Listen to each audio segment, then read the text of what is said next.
안녕하세요. 강화도장 이미향 포정입니다.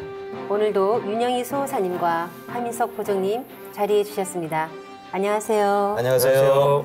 네, 수호사님, 포정님, 지난 시간엔 우리 역사가 왜곡된 내용에 대해서 살펴보았잖아요. 네.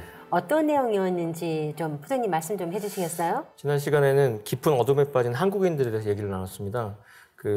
중국의 한사군, 일본의 임나 임고부설 등으로 중국과 일본의 역사 조작극을 살폈고요. 그다음에 삼국사기, 삼국유사를 훑으면서 우리 스스로 이렇게 왜곡시켰던 역사의 진실들에 대해서 짚어보았습니다.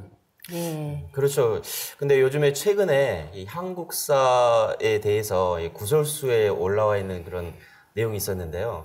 얼마 전 그 TV 프로그램에서, 예능 프로그램에서 그 역사인물 사진을 보고 맞추는 그런 내용이 있었습니다. 젊은 친구들 나와서 했던 네, 그 그렇죠. 프로인가요? 그렇죠. 연예인들을 이제 네네. 불러놓고요.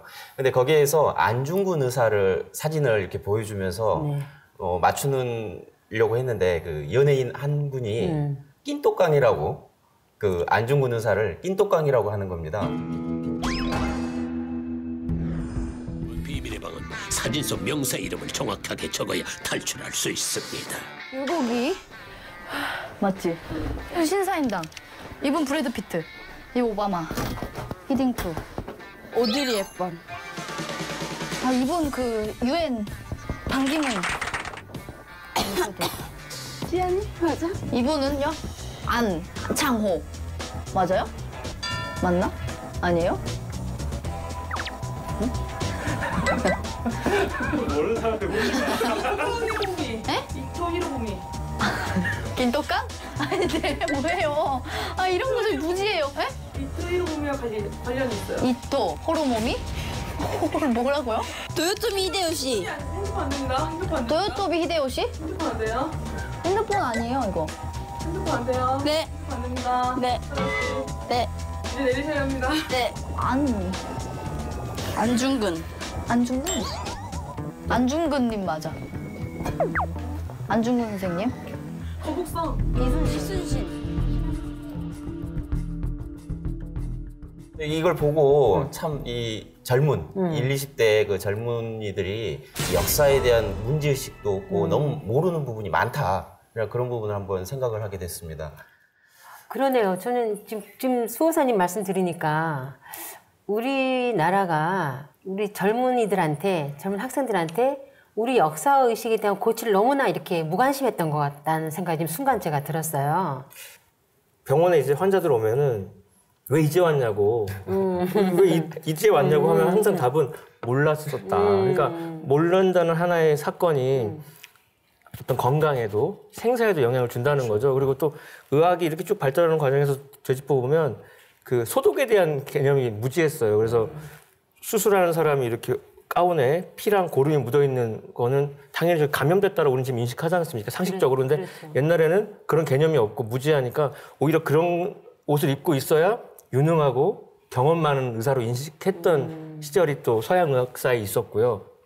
또 멕시코 인디언 이야기로 넘어가면 거기 검은 액체가 막 쏟아나고 그러니까 그 인디언들은 좀 쓸모없는 저주의 땅이라고 풀 한 폭이 나지 않는 땅이라고 해가지고 백인들이 그 땅을 달라고 하니까 헐값에 팔았단 말입니다.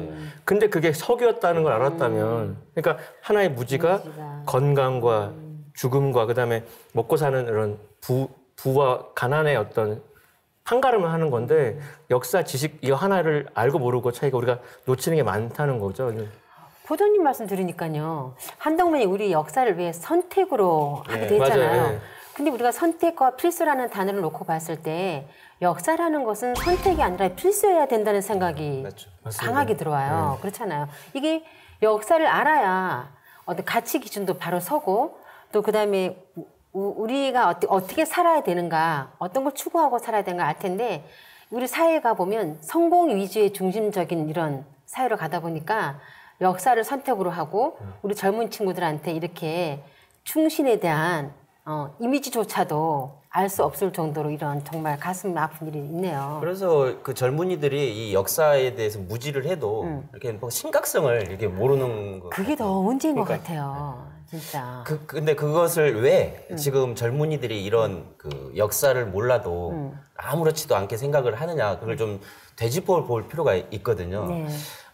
우리가 일제시대 때 이제 3대 총독이었던 사이토 마코토라는 사람이 있습니다. 이 사람이 어떤 이야기를 하냐면 이 조선의 모든 선인들의 무의와 무능, 악행 등을 들춰내어 그것을 과장하여 가르침으로써 조선인의 청소년들이 부조, 아버지와 조상들을 경멸시하는 감정을 일으키게 해야 된다. 이렇게 이렇게 그 통치를 식민 통치를 하는 어떤 그 내용을 삼았다라는 거죠. 이제 그러면서 우리나라의 역사서, 전국 방방곡곡에 있던 역사서를 한 20여만 권을 수집을 해가지고 지금 남산타워 아래 그 남산식물원이 있었거든요. 네네.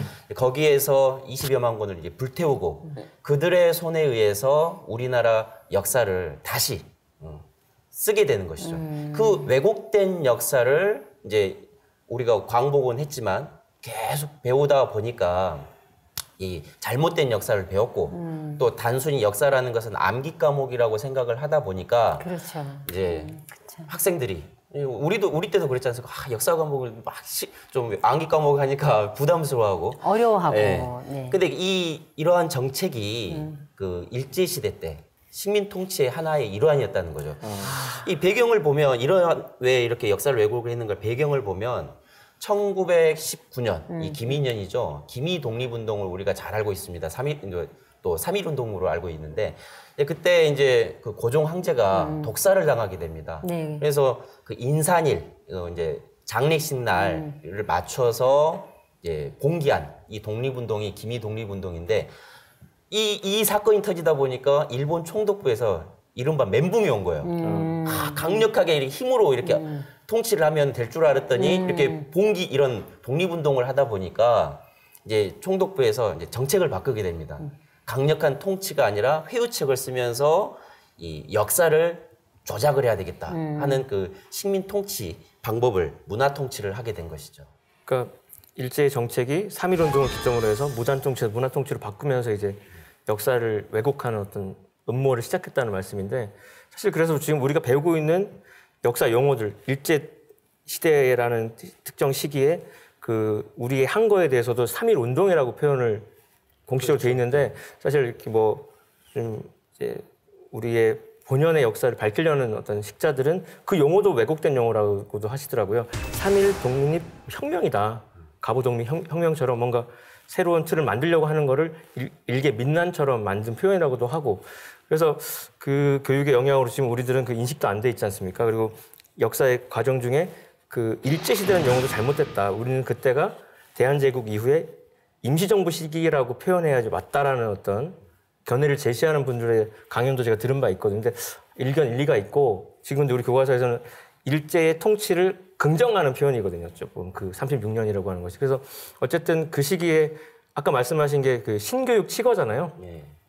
우리도 치면 이제 국민교육 헌장이죠. 조선인 국민교육 헌장을 그렇게 했는데 그런 어떤 하나의 조선인들의 우리 대한 서민들의 그런 한 거를 보고 그 일제가 또 정책을 하나 더 만든 게 있는데 조선 민족운동에 대한 대책입니다. 그래서 그 목록들을 훑어보니까 핵심적 친인물을 골라가지고 각종 친일단체를 조직하라. 그 다음에 종교단체에도 중앙 집권화한 다음에 그 종교 지도자, 교주를 친일파로 넣어라. 아니면 고문이라도 둬서 어영단체로 만들어라. 그리고 이제 이게 좀 집요한데 조선 문제 해결의 성공 여부는 친일파를 많이 심는 데 있기 때문에 친한 민간인들한테 편의사항이나 물질적 지원을 물신양면을 많이 해가지고 수재교육이라는 이름 하에 친일 지식인들을 뭐라고 표현되어 있냐면 긴 안목으로 키운다라고 되어 있거든요. 근데 그게 너무 소름 끼치는 것이 지금 우리가 45년도에 해방을 했지만 지금 21세기로 접어온 지금도 그렇게 길러진 학자들이 계속해서 지금 새로운 우리 진실된 노력들을 다 깔아뭉개면서 이렇게 여론을 호도하고 있기 때문에 그때 만들어진 대책에서 우리는 벗어나지 않았다는 좀 마음이 좀 있습니다.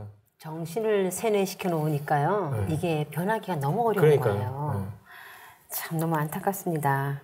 네, 그래서 이번 시간에는 우리 역사의 진실은 무엇인지 알아볼 텐데요. 윤영희 소사님, 네. 우리 역사의 진실을 밝혀줄 그 지침서로 무엇이 있을까요? 이런 왜곡된 역사를 이렇게 속에서 우리 역사를 진실을 제대로 밝혀줄 책이 이렇게 있습니다. 그것이 바로 환단곡이라는 책인데요. 이 환단곡이를 통해서 우리 민족의 이 9,000년 역사, 그 9,000년 역사의 그 국통맥을 제대로 밝혀주고 이 인류 원형 문화를 파악할 수 있는, 그렇게 알 수 있는 책이 바로 환단곡이입니다. 네. 그럼 환단곡이는 어떤 책인가요? 말 뜻을 이렇게 보면은 환이라는 것은 하늘광명을 우리가 아침 해가 떠올 때 환하다고 하잖아요. 네. 그 하늘광명의 환과 단이라는 땅광명. 그래서 환단이라는 광명을 상징하죠. 그리고 곡이라는 것은 옛꽃자 기록할 그 기자. 그래서 옛날에 그 우리의 광명, 어떤 나라의 이름들이 다 광명이었지 않습니까? 그런 그 역사를 기록한 책이 바로 환단곡이라고 할 수가 있습니다. 이 책은 신라 고승이었던 이 안암로에서부터 이 조선 이 이맥에 이르기까지 1000년의 세월을 거쳐서 그 5분이 저술한 사서가 이렇게 한 책으로 묶어진 책이 바로 환단곡이라고 할 수 있습니다. 그래서 이게 아까도 우리가 문제 삼았던 민족혼을 잃었는데 그 민족혼을 되찾고 무너진 가치관을 되찾을 수 있는 유일한 희망인 겁니다. 그러니까 그래서 파괴된 한국 사회 아까 말씀드린 원형을 이제 복구시켜 줄 수 있는 거죠. 그러니까 뭐가 무너지고 하면 어떻게 복구하냐를 고민하게 되는데 네. 그 유일한 단서가 환단곡이로 우리한테 전해졌는데 근데 이게 우리만의 책이 아니고 우리 민족들만의 이야기가 아니라 그 시원으로 들어갔더니 우리를 둘러싸고 있는 중국의 역사의 근원, 일본의 역사의 근원, 더 거슬러 가면 전 인류의 그 뿌리자리까지도 이렇게 헤아릴 수 있어서 어찌 보면 동북아를 살고 있는 사람들은 누구나 읽어야 되고 전 인류가 사실 읽어야 될 필독서인데 우리 한민족이 먼저 그것을 이렇게 밝혀내고 있는 거죠. 그래서 그 동북아 3국이 서로 여러 가지 이해관계 속에서 다투고 있지만 그 환단곡의 안에는 상고시대의 정치, 경제뿐만 아니라 그 풍속, 그다음 외교 관계, 그다음에 뭐 건축, 음악 뭐 이런 아주 소프트웨어들 지금 우리가 끌어다 쓸 수 있는 게 많기 때문에 학술회의를 한다면 한중일이 함께 모여서 즐겁게 공부할 수도 있는 책이 아닌가 저는 생각을 하고 있습니다. 그 최근에 그 BTS라는 게 있습니다. BTS. 방탄소년단. 방탄소년단요? 이렇게 또 뭐 한국 드라마 이렇게 한류가 이렇게 엄청나게 지금 인기를 끌고 있거든요. 이제 미국에서도 뭐 이렇게 인기를 끌고 있는데 진정한 이 중요한 그 한류라는 것은 이렇게 연예인들이 나가서 이렇게 문화를 알리는 것도 중요하지만 그 정신 문화가 진정한 한류가 되어야 되는 거거든요. 네, 그래서 저도 그 말씀에 굉장히 공감이 가요. 네. 그래서 고대 이 동북아의 구심점이었고 주역이었던 이 한국의 그 역사 속에서 이 정신 문화가 이렇게 세상에 또 전 인류에 이렇게 드러났을 때 진정한 한류가 이렇게 한류 문화가 이렇게 될 것이라고 이렇게 생각을 합니다. 그래서 이 정신 문화의 원형인 이 신교 역사 이걸 총체적으로 기록한 사서가 환단곡이기 때문에 이 환단곡이가 이 전 세계에 알려졌을 때 진정한 한류가 이렇게 세계 사람들이 더 열광하는 한류가 일어날 거라고 생각을 하거든요. 그래서 이 환단곡이는 이 천지 광명 속에서 계신 이 삼신, 이 하늘과 땅과 인간의 삼재와 삼신이 혼연일체가 된 그런 이 우주 역사의 교향곡이라고 할 수가 있거든요. 그래서 안경전 종도사님이 이제 환단곡이 북콘서트 연세대 편에 보면 이런 말씀을 하시거든요. 환단곡이는 이 황국, 배달, 조선, 북부요로 전개되는 한민족사의 국통맥을 가장 체계적으로 정확하게 전해주는 정통 한국 사서이다라고 이렇게 말씀을 하고 계십니다. 그렇다면 그 환단곡의 저자분이 여러분인 걸로 알고 있어요. 어떤 분들이신가요? 앞서 말씀을 살짝 하셨는데 근 1000년에 걸쳐서 완성된 책입니다. 네. 그 손가락이 5개죠. 손바닥에 그 5분의 저자가 이렇게 하나처럼 움직이는 어떤 책인데 그 삼성기 상을 쓰신 분은 우리 신라 시대 때 아주 유불선에 관통한 도승, 안암로, 그다음에 삼성기 하는 원동중이라는 분이 있었고 그다음에 그 고려 공민왕 때 지금의 국무총리인 문화시중을 지낸 그 대학자 이암께서는 당군세기를 쓰셨고 그다음에 북부의 역사는 범장이라는 분이 쓰셨고 그 행촌 이암의 사세손인 그 이맥이라는 분이 당시에 찬수관 역할을 하시면서 조선시대 그 책의 한 60%에 해당하는 태백일사를 쓰셨어요. 그렇게 해서 신라, 진평왕에서 조선 중종에 걸쳐서 1000년에 걸친 아주 여러 사람에 의해서 정성이 많이 깃들어져 있는 책이죠. 오랜 시간을 그렇죠. 이렇게 거듭하면서 이제 전수 내력을 보면은 그 개연수 선생님이 이렇게 자세하게 이렇게 나와 있는데요. 그 개연수 선생님 그 집에서 이렇게 오랫동안 전해 내려왔던 건 이제 삼성기 상이 있고요. 그 다음에 이제 삼성기 하는 이 평안도 태천에 이 백관목 진사로부터 이렇게 구했다라고 합니다. 근데 이 백관목 진사는 그 북쪽에서 그 가장 사서가 많은 그 장서가 많은 그 집안에 그 한 집안이었거든요. 그리고 이제 당군세기 역시 이 백진사로부터 이렇게 나왔었는데 또 북부여기는 이 삭주 이영식 진사로부터 이렇게 구했는데 그 이영식 진사의 집에서도 이 당군세기가 있었다라고 해요. 그래서 그 백관목 진사와 이영식 진사 집에 나온 그 당군세기가 두 개를 비교를 해보니까 한 글자도 틀리지 않고 똑같은 책이었다라는 그런 그러면은 신뢰를 할 수 있는 책이 그렇죠. 아닐까 싶어요. 그래서 이 백진사와 그 이진사에 대한 어떤 공덕을 이 개연수 선생은 이렇게 이야기를 하고 있습니다. 법례에서 이것은 조국의 앞날을 밝혀주고 망금을 베푸는 그 이상의 은덕이라 할 수 있겠다라고 이렇게 법례에 나와 있습니다. 네, 아까 그 안암로 선생에 대해서 말씀하셨잖아요. 삼성기 상의 저자시잖아요, 안암로 선생님. 그 신라 진평왕 때 그 도통한 승려로서 그 신라 10성 중에 한 분으로 그 백성들한테 굉장히 존경과 사랑을 받았던 인물이라고 합니다. 그래서 해동 거승전과 그 삼국유사를 보면은요, 속성은 김씨고 관등은 그 2등급인 이찬을 이렇게 지낸 시부의 손자로 이렇게 나와 있습니다. 그래서 이를 통해서 그 안암로는 신라의 진골이다. 진골임을 알 수 있고요. 행적을 보면 왕족으로 이제 왕의 이제 명으로 수나라에 가서 그 불교 경전과 진문을 이렇게 공부했는데요. 그때 공부하는 과정에서 신라의 국운을 예측하고 그 대비책으로 황룡사 구층석탑을 이렇게 세울 것을 조언한 인물이기도 하죠. 그래서 삼성기 상의 몇 구절만 보더라도 그 안암로는 뛰어난 학식을 갖춘 지성인이다. 그리고 불교를 초월하여 해서 그 유불산과 상고 시대의 신교 문화를 회통한 당대 최고의 그런 도승임을 이제 알 수가 있는 거죠. 그러니까 그 당시 이제 국교가 불교였기 때문에 일반 지금처럼 어떤 스님들과의 어떤 경계는 같지가 않았죠. 그러니까 어떤 조금 전에도 이야기했듯이 어떤 2등급 이상의 이찬을 지내신 분이 정치가일 수도 있었잖아요. 그렇죠. 지금 말하면요. 사회가 엄청 지도층이고 그러니까요. 엘리트층이었다고 할 수 그런데도 그렇게 도통한 승려였다는 게 참. 그래서 이제 그런 서적을 이어서 이제 삼성기 하를 쓰신 분이 이제 원동중이라고 그 책에 있는데 그 우리가 이 화단고기를 받게 된 건 이유립 선생님이 이렇게 우리한테 전수를 해주셨기 때문인데 그분은 그 원동중을 고려 때 인물로 비정을 하고 있습니다. 그래서 근데 내용을 상하고 하를 같이 읽어보면은 마치 상과 하가 이렇게 서로 이렇게 악수하듯이 이렇게 서로 이렇게 주거니 받거니 부축한 내용을 채우는 식으로 하가 이루어져 있으니까 필시 삼성기를 먼저 읽고서 자기가 그걸 상이라고 생각하고 하를 이렇게 쓴 거일 수밖에 없는 내용들로 이렇게 전개가 되고 있어요. 그래서 제2의 삼성기를 집필한 것 같다는 생각, 상호 보완적인 내용인데. 포도님 말씀 들으니까요. 그 충신들의 역사는 충신들에 의해서 쓰여진 것이 아닌가. 그렇죠. 그렇죠. 예, 또 충신들이 썼기 때문에 올바른 역사가 그동안 이렇게 전승되어 그렇죠. 왔던 건데 이게 이제 세월이 흐르고 역사가 바뀌면서 많이 왜곡이 되고 역사 과정에서 그랬던 것 같아요. 역사라는 기록이라는 게 정신을 이렇게 기록하는 거기 그렇죠. 때문에 그 충신들이 이렇게 기록된 역사여야지 아니 뭐 나라를 팔아먹고 하시는 분들이 썼다라고 하면 올바른 역사가 될 수가 없었을 겁니다.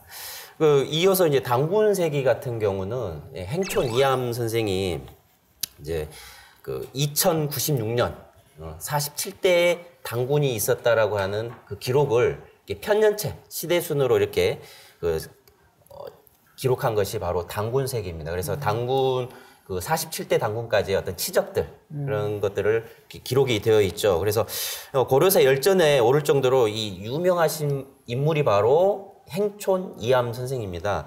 그 고성 이씨 가문으로서 이렇게 그 행촌이라는 이름은 강화도로 이렇게 그 유배를 떠나는데 그곳 이름이 행촌이었기 때문에 그것을 취해서 행촌 이암이라고 이렇게 호를 그렇게 딴 것이죠. 그리고 이제 이어서 이제 그 북부여기를 쓴 범장은 지금 고려 말에 그 금성, 지금의 어떤 전라도 나주 지방인데 거기서 태어나셨습니다. 그래서 호가 복외거사, 이제 복외이기 때문에 이제 복외거사라고도 이야기를 하는데요.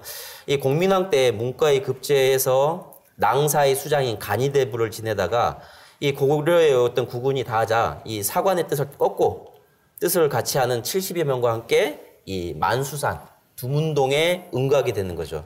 그래서 이제 아까 말씀드린 충신은 불사이군이다. 두 임금을 섬길 수 없다라고 해가지고 이 두문동에서 70여 명의 어떤 충신, 뭐 72명 이 현인들이라고 하죠. 그 72명이 거기서 그 두문동에서 같이 이렇게 생활을 하게 됩니다. 그래서 그 뒤에 이제 뭐 두문불출이라는 말이 바로 여기서 나온 유래가 된 거군요. 그 고려의 충신들이 네. 두문동에 대해서 불출 나오지 않았다라고 하는 말이 바로 거기서 나왔다라고 합니다. 그래서 지금이야 이제 두문불출하면 집에 들어앉아가지고 밖에 나가지고 하는 걸 가볍게 이렇게 쓰는데 쓰는데 사실은 큰 의미가 그렇죠. 있는 사자성어인 것 같아요. 우리 환단고기를 쓰신 분들은 다 그 사회 지도층이면서 위기일 때 온 걸 다 바쳤던 그런 충신들인데 그 단군세기를 쓴 이암 선생님하고 또 북외거사 그 범장 선생님 그게 두 분이 또 남이 아니에요. 네, 그러니까 눈여겨볼 대목이 두 사람이 동시대 사람이고 친교가 있었다는 거죠. 지금 지역을 보면 막 강화도가 있고 그다음에 나주가 고향인 분인 것 같은데 그 소정거사라는 분으로부터 고소적들을 딱 나누어 봤습니다. 그러니까 소정거사라는 분도 대단하신 건데 아주 심지를 보고 당신들에게 이제 미션을 맡긴 거죠. 그래서 인류 문명 황금시대였던 환단 시대를 좀 기록해 달라는 뜻으로 이를 바탕으로 이제 이암 선생님은 도학을 논한 태백진운하고 단군세기를 쓰셨고요. 복외거사 범장 선생님은 북부여기를 쓰셨고 또 한 분인 청평거사인 이명은 귀원사와의 저본이 되는 이제 진영주의까지 써가지고 그 판본들이 지금 우리에게 전해지고 있기 때문에 우리가 지금 이 자리에서 이런 얘기까지 할 수 있다. 그렇죠. 소전거사라는 큰 분을 중심으로 해서 이렇게 그렇죠, 이렇게 그렇죠. 뻗어나왔다는 말씀이잖아요. 그리고 이제 마지막에 그 환단곡에 좀 양을 가장 많이 차지하고 있는 이제 태백일사 같은 경우도 그 이암 선생과 남이 아니라 그 현손, 5대 손이 바로 그 태백일사를 지으신 이맥 선생이거든요.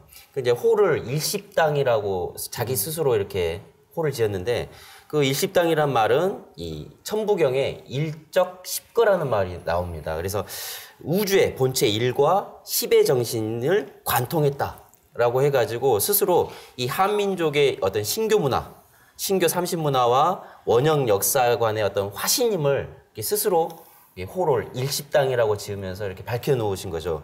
그래서 이 한마디로 이 신교 문화 역사의 완결본이 바로 태백일사라고 할 수 있는데 이맥 선생이야 바로 이 그 한민족 신교 문화의 어떤 집대성자라고 이렇게 말할 수가 있습니다.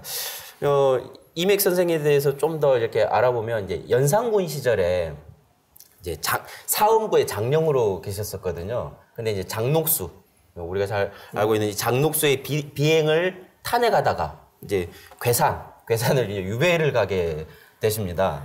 이제 거기에서 이제 유배를 가서 이제 하시는 일이 바로 집안 대대로 내려오던 고서와 그다음에 이제 역사책, 그다음에 귀양살이로 하면서 그 노인들로부터 들은 이야기들, 이런 역사 이야기들을 이렇게 모두 이렇게 섭렵을 하시면서 이 66세 때 이제 실록을 기록하는 어떤 사관인 이 찬수관에 되면서 그 지금까지 볼 수 없었던 그런 역사서들을 다 이렇게 섭렵하면서 관통하게 보시게 된 거죠. 그러면서 이제 이러한 우리 한민족의 그런 역사에 빠진 그런 태백의 어떤 역사라고 해가지고 그 책을 쓰시고 나서 이제 태백일사라고 이렇게 명명을 하시게 된 겁니다.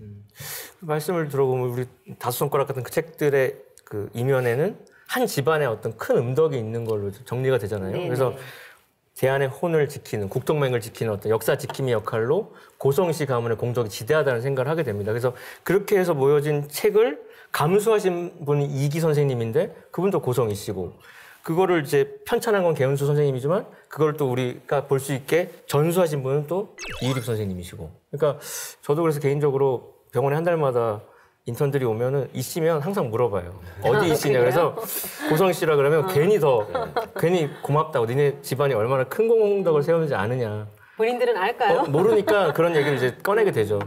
우리 한민족의 역사의 어떤 그 진실을 알 수 있게 해준 집안이 바로 고성희 씨 집안이라고 할 수 있죠. 그래서 환단국이라고 하는 것은 이 하늘과 땅 인간을 삼신의 현현이라고 비정하고 한민족의 우주 사상을 가장 체계적으로 전달을 하고 있죠. 환단고기는 또 이제 삼성조 시대에 어떤 국가 경영 제도를 전하는 이제 또 사서로도 볼 수가 있는데요. 이 망구불면의 나라 다스림의 지침을 또 담고 있습니다. 환단고기에는 전 세계인들이 함께 봐야 되는 그런 정신 문화를 전하고 있는 그런 역사서의 그 환단곡의 위대한 점은 무엇일까요? 환단고기가 유일하게 국통맥을 전해준다는 겁니다. 아, 적절한 그렇죠. 표현을 찾으십니다. 국통맥을 언급하는 책이 네. 없단 말이에요. 이 국통맥을 제대로 알려주고 전해주고 있다는 것이죠. 그래서 국통맥을 아는 게 얼마나 중요한지는 당군 신화를 보면 우리가 알 수 있잖아요. 그래서 역사를 바르게 알지 못하면 우리는 단지 곰의 자손, 무슨 짐승의 자손 그렇게 돼버리니까 민족의 자긍심을 상실하게 되는 것입니다.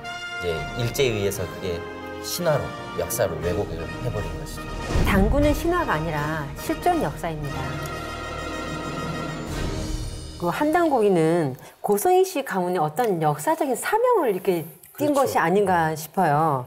소사님, 그럼 그 한단고기는 어떤 내용을 담고 있나요? 삼성기 상은 이제 신라 시대, 아까 이야기했듯이 안암로가 쓰셨는데 이제 현존 사서 중에서는 우리의 국통맥을 밝히는 어떤 가장 오래된 사서고 뭐 유일하다고도 할 수가 있죠. 그 내용은 좀 짧습니다. 짧지만 그 기록된 내용을 보면은 인류의 시온 국가인 이 황국, 배달, 조선, 북부여를 거쳐서 고구려와 이 신라에 이르는 이 한민족사의 국통맥을 압축적으로 이렇게 전하고 있습니다. 환단곡의 어떤 독보적인 어떤 특징과 가치에 대해서 간단하게 또 정리를 해보면 이 환단고기는 인류의 어떤 그 창세 문명과 그 다음에 한민족의 뿌리 역사의 진실을 밝혀주는 유일한 사서가 되는데 삼성기 상에 그런 내용들이 기록이 되어 있다는 거죠. 그리고 환단고기는 이 단절된 한민족의 국통맥을 가장 명확하게 잡아주는 것이고요. 또 환단고기는 이 아까 이야기했던 하늘광명, 단이라는 땅광명, 그 인광명이라는 이 뜻을 제대로 정확하게 밝혀주고 있을 뿐만 아니라 이 한의 그 광명 사상이 실현된 이 상고 시대의 어떤 인류와 동북아 역사의 이 전체 과정을 기록하고 있는 책이 바로 환단곡입니다. 이제 삼성기 한은 이 황국과 배달에 대해서 이 삼성기 상보다도 좀 더 세밀하고 전하고 있는데요. 이 황국이 12나라 이름. 그러니까 유일하게 이제 황국이 구한족의 12연방 국가로 이렇게 되어 있는데 그 12국가 이름이 기록되어 있는 것이 바로 삼성기 하입니다.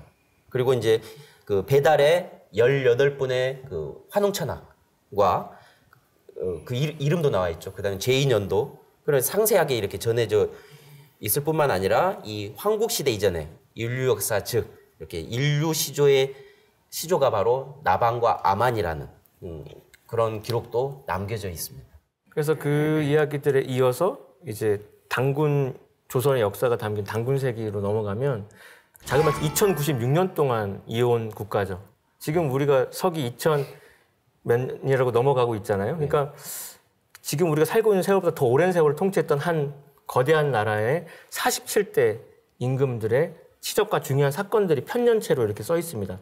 근데 이 책이 쓰여진 시점이라는 것이 고려가 이제 위기에 처한 시점이었기 때문에 그리고 국무총리까지 맡았던 분의 그 기록이라는 것이 서문이라는 건 책을 다 쓰고 마지막에 비장하게 남기는 거지 않습니까? 제일 먼저 읽게 되긴 하지만 책을 다 쓰고서 이렇게 정리하는 건데 그 서문에 보면 역사를 똑바로 하는 게 얼마나 중요하냐. 그리고 국통을 바로 세우는 것이야말로 구국의 길이다에 더해서 인간은 왜 사느냐. 그리고 인간론의 어떤 고급 명제들이 아주 명쾌한 필체로 나와 있어요. 참된 삶이 과연 무엇인가. 그래서 서문만 읽어봐도 좀 뭔가 지금의 청소년들 후학들한테 일러줄 얘기가 굉장히 많거든요. 그래서 거기에 또 노른자로 들어있는 것은 신교의 우주관. 그래서 천진 삼위일체 관점에서 이 우주를 통찰했다는 거. 그래서 신교 사상의 정수를 뽑아서 신교 역사관을 정립한 책이 단군색이다 이렇게 정리할 수 있겠습니다. 국가 간 뭐 인간론 네. 이런 게 인문학 이런 게 다 들어있네요. 네, 요즘에 융복합 이런 트렌드에 맞게. 저도 이렇게 단군색에 보면은 이제 선지지야, 뭐 자아구도, 먼저 나를 알아야 된다는 거죠. 그것이 진정한 어떤 모든 가르침의 시작 출발점이 아닌 나를 안다는 거, 그게 아닌가 싶거든요. 이어서 말씀드리면 이제 북부여기는 이제 고조선을 우리가 이제 알고 있는 이 고조선을 계승한 이 북부여가 6대 단군. 그래서 182년의 역사가 기록된 것이 바로 북부여기가 됩니다. 그래서 이 부여의 역사의 전모를 이렇게 파악할 수 있는 유일한 사서가 바로 환단곡에 있는 북부여기라고 할 수가 있거든요. 그래서 이 고구려의 또 시조, 그 다음에 어떤 그 주몽의 출생과 어떤 혼인에 대한 비밀도 정확하게 또 밝혀져 있거든요. 그래서 이 북부여에서 고구려로 계승되는 그런 역사가 기록되어 있는데요.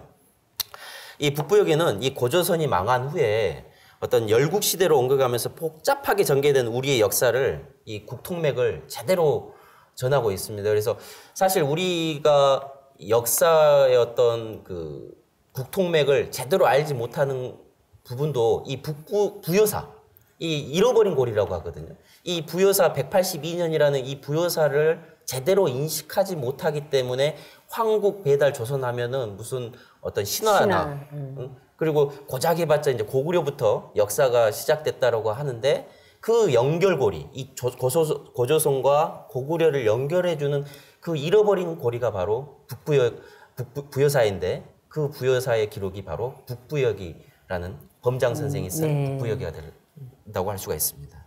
그리고 이제 태백일사에는 이제 8권의 책으로 이렇게 되어 있거든요. 그래서 이 황국에서 고려까지의 역사를 기록하고 있고 이 한민족의 어떤 7,000년 상고 역사를 이 시대별로 이렇게 다루면서 우리 민족 창세부터 고려 시대까지 이 국통이 전체적으로 이렇게 전해지는 어떤 주체적인 시각으로 이렇게 기록이 되어 있다고 할 수가 있습니다. 북부여기는 우리 역사의 이렇게 국통맥 과정에서 굉장히 중요한 부분, 허리 부분에 해당한다는 것 같아요. 그죠? 그렇죠. 예. 근데 그런 부분이 단절되고 잃어버려가지고 환단곡에서 그걸 회복시키고 또 이렇게 차단 놓았잖아요. 그러니까 우리가 아는 부여는 그냥 전라도의 부여잖아요. 그러니까요. 백제의 부여. 근데 그 언어가 어디서 왔냐는 거지 않습니까? 미국의 뉴욕은 요크 지방이 새로 와서 뉴욕인 것처럼 이 한반도의 부여는 어딘가에서 내려왔기 때문에 그 수도를 썼을 텐데 그게 과연 뭔지에 대해서는 북부여기를 빼놓고서는 우리가 찾을 수가 전혀 없다는 거지 않습니까? 그렇죠? 그러니까 이 부여사만 제대로 알면 뭐 이렇게 지금 왜곡된 역사의 뭐 한사군 문제랄지, 그다음에 임나 일본 부설, 그다음에 뭐 우리 학계에서는 위만 조선이라고 하는데 위만 정권이죠. 이런 문제들이 이 부여사만을 제대로 이렇게 다뤄서 알기만 해도 이런 역사들이 왜곡됐다는 것도 밝혀낼 수가 있는 거죠. 환단곡에는 한민족의 고유의 신앙이자 인류 시온의 종교이며 원형 문화인 신교의 가르침이 구체적으로 기록되어 있습니다. 그리고 환단곡에는 동방 한민족사의 첫 출발인 배달 시대로 이렇게 전승되어 온 한민족의 역사 개척 정신인 난가 사상이 그대로 계승되었다는 것이죠. 대표적으로 이제 태백일사를 이렇게 보시면은 이제 신교의 어떤 경전의 어떤 성립사, 그리고 이제 한민족 시온 문화의 3대 경전이라고 할 수 있는 천부경, 그 다음에 이제 삼일신고, 참전개경이 이제 태백일사에 기록이 되어 있거든요. 이것을 봄으로써 이 한민족의 우주관, 그 다음에 신교, 그 다음에 신관, 인성론, 여러 가지 이 원형 문화를 이렇게 그대로 밝혀주고 있다라고 할 수 있습니다. 그래서 이 한마디로 이 한민족의 어떤 9,000년 역사와 문화가 이 한 권에 집대어 사용되어 있고 이 신교 문화 역사사의 완결본이라고 할 수 있는 거죠. 근데 왜 환단고기를 사람들이 이제 위서라고 하고 이렇게 잘 해석을 하지 못하느냐? 바로 이 우주관과 어떤 신관을 사람들이 잘 모르는 상태에서 환단고기를 단순하게 문자적으로만 해석을 하려고 하기 때문에 그 담겨져 있는 환단고기 자체에 담겨져 있는 깊은 뜻을 알 수가 없는 것이죠. 역사가들의 폭넓은 어떤 지식과 인식이 부족한 것 같다는 생각인 것 같아요. 그래서 저도 학창 시절에 역사를 좋아하지는 않았습니다. 그 교과서에 써 있는 역사는. 왜냐하면 말씀하신 대로 암기 과목에 불과했고 우리가 뭐 형식적으로 하는 걸 일러서 소울이 없다 이렇게 표현하는데 우리 지금 학생들이 배우는 역사책에는 소울이 없거든요. 근데 이 환단고개에는 우주관, 신관, 난가사상 뭔가 뭐 씹을수록 이렇게 우러나오는 게 있으니까 읽는 맛도 나고 무한한 어떤 컨텐츠가 나올 수 있다는 생각이 들어요. 정신을 좀 풀어주는 대목들이 많은 것 같아요.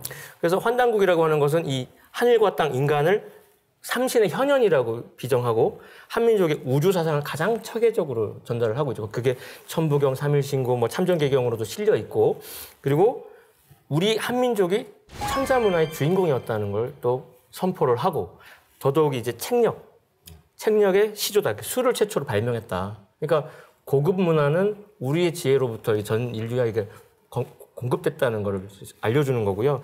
그래서 천문학의 종주이기도 하다는 거죠. 거기 보면 별자리 기록도 아주 상세하게 적혀 있고 그래서 그 별자리를 또 녹인 놀이 문화에 대해서도 언급이 돼 있죠. 그게 우리가 명절 때마다 하는 윷놀이. 그래서 유색 기원에 대해서 단군색에 보면 천하의 신령스러운 거북이가 그림을 지고 나왔는데 그 모양이 지금 유판과 같았다라고 서술이 돼 있고요. 사망관경 분기에 보면 배달 시대에 뭐 이렇게 공공, 헌원, 창일, 뭐 대요 중의 무리가 자부선사로부터 그걸 배웠다 이렇게 돼 있고. 근데 자부선사는 그걸 어떻게 이용했냐면 그 윷놀이를 만들어서 환역이라고 하는 책력을 자세히 설명하기 위한 수단으로 썼던 거죠. 그래서 환웅 때 이제 신지현덕이 그 천부경을 이제 기록을 하게 되는데 윷놀이라고 하는 것이 천부경의 이치를 드러내는 아주 고유의 철학적인 놀이다. 우리가 그냥 아주 신나게 하는 놀이 이면에 그런 철학이 깃들어 있는 거죠. 저희의 태극기가 그런 8개 이치가 들어있듯이. 그렇죠. 그래서 이 환단고기는 또 이제 삼성조 시대에 어떤 국가 경영 제도를 전하는 이제 또 사설로도 이렇게 볼 수가 있는데요. 이 망구불면의 나라 다스림의 지침을 또 담고 있습니다. 환단고기에는.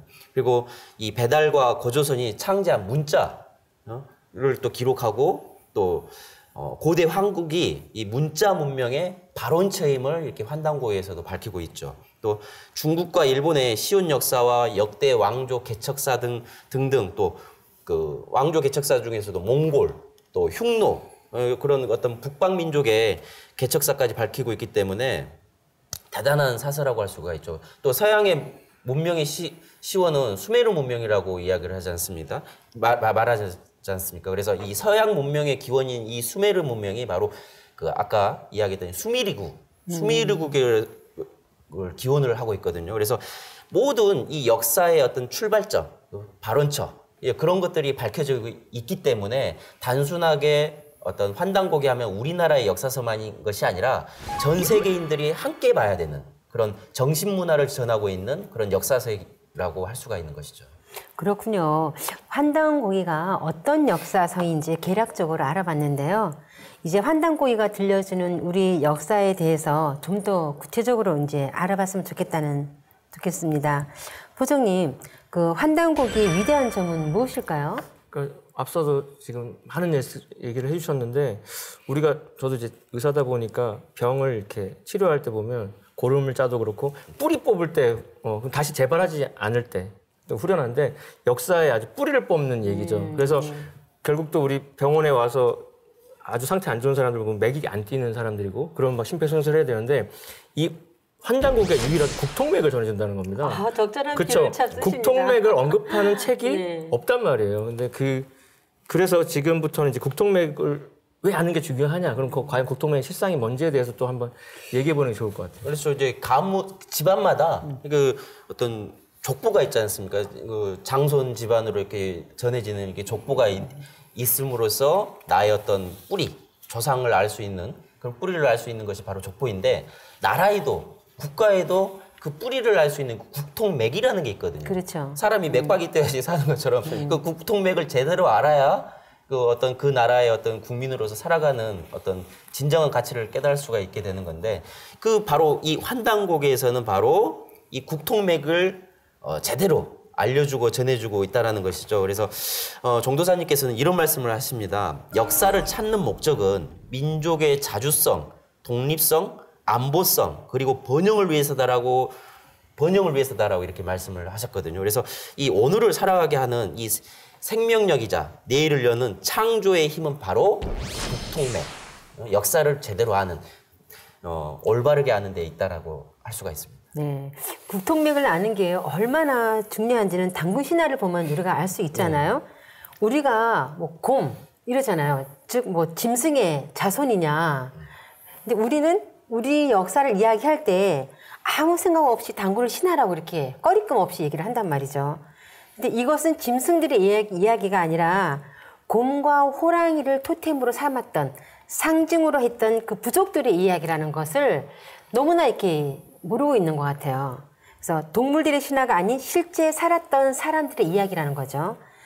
그래서 역사를 바르게 알지 못하면 우리는 단지 곰의 자손, 무슨 짐승의 자손, 이렇게 그렇게 돼버리니까 민족의 자긍심을 상실하게 되는 것입니다. 그래서 그런데 당군 신화에는 환인, 환웅, 당군으로 이렇게 이어진 우리 역사의 국통맥이 들어있잖아요. 그래서 등산도 도전을 보면 1편 1장 7절에 이렇게 나와 있습니다.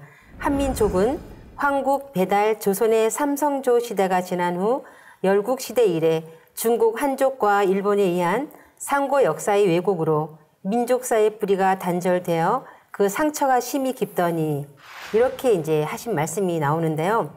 상제님께서도 우리 역사는 신화가 아니라 실존이었다는 것을 도전에서 밝혀주신 거죠. 그러니까 이게 아무리 신화여도 아무리 요리를 해도 원재료가 역사니까 그 요리 안에 원재료의 맛이 들어있는 것처럼 당군 신화로 아무리 압축해놓고 짜부러뜨려 놨어도 진실은 깃들어 있는데요. 그래서 우리가 알고 있는 당군 신화에 보면은 그 당군이 1500년간 나라를 다스리고 1908세까지 살다가 뭐 신선이 됐다라고. 한 분의 역사를. 그렇죠. 그러니까 아까 말씀드렸던 2096년 47대 당군을 한 명으로 한 건데, 그러니까 실제로 그럼 1908년의 숫자는 어떻게 못 건드려가지고 그 숫자가 남아 있는 건데요. 실제 역사에서 들여다보면 그 초대 당군으로부터 그 21세 소태 당군까지 지금 그 안중근사가 거사를 치렀던 하얼빈, 송화관 아사달의 그 제1 왕조를 세우죠. 그 사만으로 운영을 했었고, 그리고서 이제 그게 이제 1048년 정도 유지가 되고요. 그 다음에 수도를 백악산 아사달로 지금의 이제 장춘으로 옮겨가지고 3조선 체제로 해가지고 22대 색불로부터 43대 물리당군까지 860년을 이어옵니다. 그러니까 1048과 860을 더하면 딱 1908년이 나와요. 그러니까 그 아무리 신화 속으로 압축해놨어도 실제 역사의 그 팩트는 이렇게 생생하게 살아있다는 거를 조금만 이제 관심을 가지면 드러난다는 겁니다. 제가 최근에 이제 역사 특강을 가가지고 이제 얼마 전에 그 한국 시리즈 있잖아요. 네. 그 야구 경기에서 그 기아의 타이거즈와 두산의 이제 베어즈가 붙었어요. 그래가지고 이른바 당군 시리즈라고 하지 않습니까? 당군 시리즈라고. 그러면은 당군 신화로 알고 있으니까 그러면 곰과 호랑이가 야구를 했냐? 아, 좋은 표현인데요.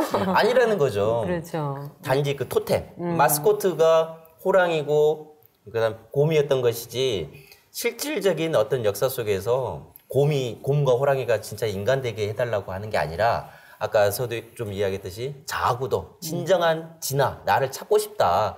그렇게 해서 수행이라는 문화로 이렇게 이어졌던 것인데 이제 일제에 의해서 그게 신화로 역사로 왜곡을 해버린 것이죠. 우리 정도사님께서는 당군의 후손을 자처하면서 오늘을 살아가는 사람 19은 아주 자연스럽게 우리 한국사는 당군 신화에서 시작되었다고 습관처럼 이렇게 말한다고 하셨어요. 세상에 허다한 어느 건국 신화들처럼 당군 신화도 말 그대로 신화일 것이다. 뭐 이렇게 별다른 저항감 없이 이렇게 그렇게 치부하고 넘어가기 일쑤라는 거죠. 근데 우리 한민족의 역사가 굉장히 장고하잖아요. 그런데 어쩌다가 이런 취급을 받게 됐는지 차라리 잘 모르겠다. 뭐 이렇게 하는 게 낫지. 멀쩡한 역사를 아주 신화라고 깔아뭉개고 있으니까 참 답답하고 안타까울 뿐이다. 이렇게 이제 말씀도 하셨는데요. 당군은 신화가 아니라 실존 역사입니다. 그렇죠. 이제 환단곡에 이제 보면은 황국, 누누이 이야기지만 황국이라는 것은 하늘광명, 환한 그 나라 이름인데 이제 실제 3301년 그리고 7분의 환인이 있었어요. 그러니까 지금의 우리나라의 어떤 통치자를 대통령이라고 하는 것처럼 그 황국의 어떤 통치 하시는 분을 환인이라고 하는 분인데 그분이 7분이 계셨다는 거죠. 그래서 이 그 환단고기를 보면 바로 이 황국에 대해서 이 설명하는 것이 광명을 체험한 그 황금 시대라고 표현을 합니다. 그래서 이 삼신상제님의 나라가 인간 세상에 처음 된 이식된 나라를 우리가 이제 황국이라고 할 수가 있죠.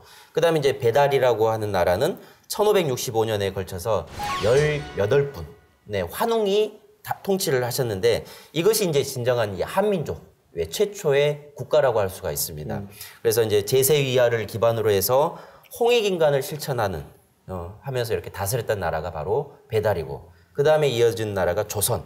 그건 2096년 동안 47분의 당군께서 이렇게 통치를 하셨습니다. 그래서 국가 경영의 근간인 된 것이 바로 이제 아까 말씀하셨던 그 삼한관경제, 나라를 셋으로 나눠서 이렇게 통치를 하신 것이 바로 당군조서의 어떤 통치의 어떤 근간이 됐던 거죠. 그래서 이때 이제 청동기 문명이랄지 어떤 문명의 어떤 꽃을 피웠던 대제국, 강대국이었던 것을 알 수가 있습니다. 그래서 황국, 배달, 조선이라는 어떤 황금 시대가 우리 역사 속에서 지금은 신화로 이렇게 전락하고 말아버리는 것이죠. 지금까지 우리 민족의 올바른 국통력과 환단고기에 대해 알아보았습니다. 오늘 함께해 주신 윤영희 수호사님, 한민석 포정님 말씀 고맙습니다.